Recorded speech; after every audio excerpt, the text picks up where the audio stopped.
So, how do you create wealth in real estate investing? You need to screen tenants. A lot of people, we used to do that on face value basis. Oh, somebody called me. Oh yeah, I like that voice. Yeah, he sounds like a good person. You put that person there. Months later, the guy didn't pay. They messed up your units. It's a mess.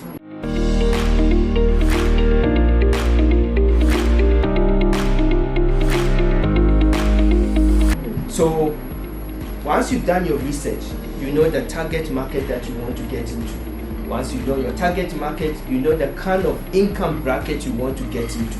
You know certain income bracket comes with certain responsibilities. You know that. You know that if a guy is getting X amount of money and they're staying there, they live with certain pride. Yes, there's 1% or 2% that's going to mess up. It's okay, but it's better to have 98% doing better things than to have the reverse. So people say, yeah, no, I want to stay here, I want to do it here because it's cheap. Yeah, cheap is expensive. Cheap is very expensive. Yeah. So you need to think about all of those before you put your money to work, because it's very hard.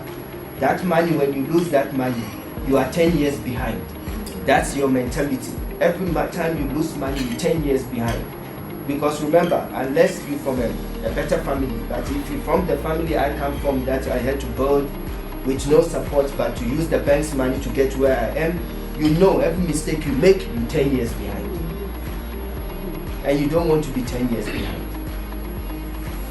So screen the tenant, and if you have a professional agent, you'll be able to do that. If you don't have a professional agent, there's TPN.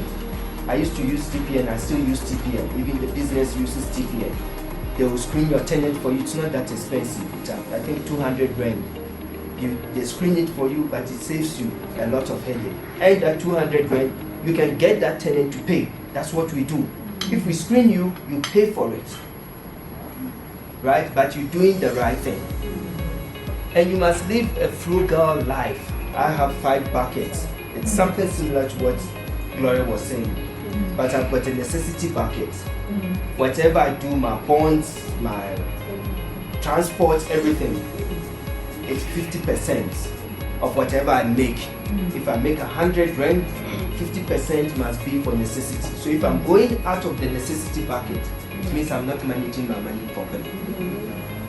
And then I've got 10% for entertainment. I don't care how I blow that entertainment money, but it's 10%. If I want to then spend 100,000, it means I need to make good money that will give me a 10% of 100,000. And then I blow it. I make sure by the month and it's finished. Another 10% charity is dear to me. So another 10% is charity. I divide charity into 2. Offertories, a church, 5%, and then 5% to some organization. Yeah.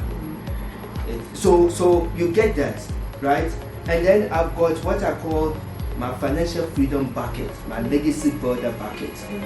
That's the money I put away, that 20%, what Gloria was saying. That 20%, I don't touch it. I don't even know how much that money is going now. But when I find a property like the student accommodation building in a social group, the bank needed a heavy deposit. It's a no-brainer business.